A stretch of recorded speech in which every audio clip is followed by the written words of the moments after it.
අද ඔයත් සියලුම දෙනාට එන් ටිකක් අයිති වුණා. ඒ කියන්නේ සංසාර ගමනට දෙයක් ඔයත් අද එක්කව කරගත්තා.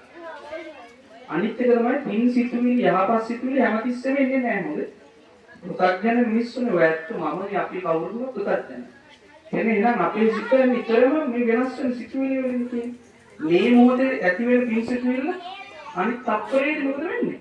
යටපත් වෙනවා. යම් කිසි කෙනෙකුට හිතුනද ධනට පිනට යමක් දෙන්න. ඒ හිතපු මොහොතේම දෙන්න. ආයෙ හිතුවොත් නෑ මම පහු වෙලා දෙනවා කියලා සමහර විට ඒ සිතුවිල්ල ඒ විදිහටම පහළ නොවෙන්න පුළුවන්. උදාහරණයක් ගමු බලන්න. දැන් හිතන්න මේ ගෙවල් වලට හැමදාම හැම මාසයක් පාසාම එක යාචකෙක් එනවා කියන්නේ. හැමදාම ඇත්ත දෙනවා. මොන මොදයක් දෙනවා. එතකොට මේ මාසේ ආවන් පස්සේ හිතනවා අනේ මට මේ මාසේ මේ මනුස්සයට කිසි දෙයක් දෙන්න බෑ කමක් නැහැ ලබන මාසේ නෝර මේ මනුස්සයා අපි ලබන මාසෙම දෙනවා කියලා. හැබැයි දැන් මේ පහළ වෙච්ච සිතුවිලි එක්ක ලබන මාසේ මනුස්සයා නාවොත් මොකද කරන්නේ? ඒ පින්කම් සිද්ධ කරගන්න පුළුවන්. මිනිහා ආවත් මට සිතුවිල්ලක් පහළ වුණා. ඒ කියන්නේ දෙන කෙනාට සිතුවිල්ලක් පහළ වුණා. ආයෙ දෙන්න පුළුවන්. නෑ. ඒක නිසා මොනියම්ම මොහොතක ඇති වෙනවද සිතුවිල්ලක් ඒ සිතුවිල්ල වහා ක්‍රියාත්මක කරන්න. ඒ නිසා හැම මොහොතෙම අපිට පින් සිතුවිලි එන්නේ නැහැ. ඒ ස්වභාවය.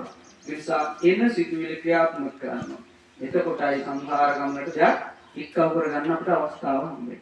ඒ නිසා අපි මෙතන ලැබෙන අවස්ථාවෙන් ප්‍රයෝජන ගන්න. මේක මේ අපේ කල්ලන්දමලා විතර දුන්නට දාන්නේ මේ සඳහා සම්බන්ධ වෙලා ඥාතීන්ට මිත්‍රාදීන් එකට එක්කවලා දන් බෙදලා හාමුදුරුවෝට අටුපස්ථාන කරපු නේද හරි ලස්සනට වැඩසටහනක් කරා.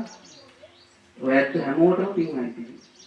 එහෙනම් ඔයත් අද හැමෝම එක්කවලා තාම වටිනා පින්කම් සතුටු සිත් පුදවා ගන්න කරුණු කාරණා ඕන තරම් කියන්න ඕනේ. ඉතින් කියන්න වෙලාවක් නෑ. දැන් කාල වෙලාවක් නෙමෙයි ඉතින් ඒවත් බඩි කියන්නේ.